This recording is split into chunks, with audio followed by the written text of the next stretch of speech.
今回は Excel VBA でデータフォームを表示して使う方法を紹介したいなと思います。データフォーム自体を簡単に説明しておくと、最初ここないんですけれども、オプションの、リボンのユーザー設定から、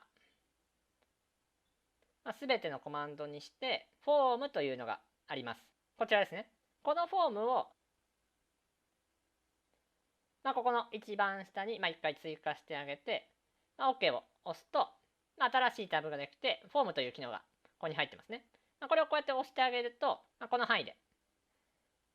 使用すると、こういった形で入力の、例えば営業所を A、売上を10、利益を10、来客者数5と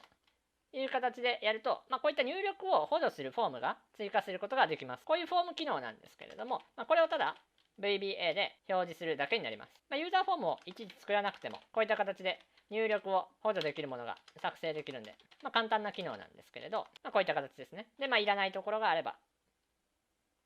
削除すると。これ丸まま消えてしまうんで、ちょっと不便なんですけれど、新規で追加したいときは、いいの。こういった形でどんどん追加することができると。今あんまりないんですかね、こうやって入力するようなところは。そのままセルに入力すればいいんであれなんですけれど、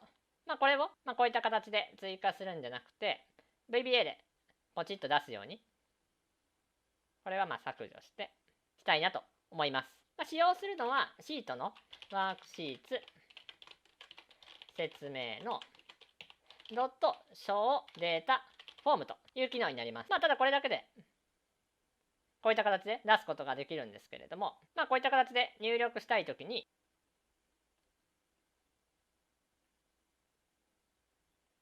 ボタンを置いておいて、このボタンでこれが実行されるようにしておけば、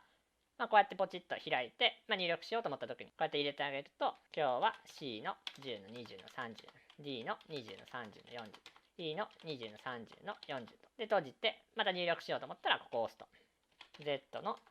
0の1の2という形で使用することができます。で、これもともとここが入ってたんで、最初に見出しの有無を聞かれなかったんですけども、ここを消して実行すると、このようにどの行に見出しが、列見出しが含まれているかを特定できませんというのが出て、これは営業所売上利益来客数と分かりやすいんで、今のはいとするとこのまま出るんですけれども、警告を出さないようにしたい場合は、アプリケーションのディスプレイアラーツを、フォルスにしてあげると、先ほどの警告の部分を、規定のはいを選択した時と同じように動作します。ですね、表示されずにこういった形で入力ができると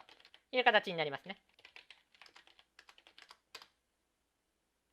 こういった形になります。データフォーム自体あんまりもうここの機能にも載ってないですし、使うことは少ないかもしれないですけれども、機能として紹介させていただきました。よかったら試していただければなと思います。ご視聴ありがとうございました。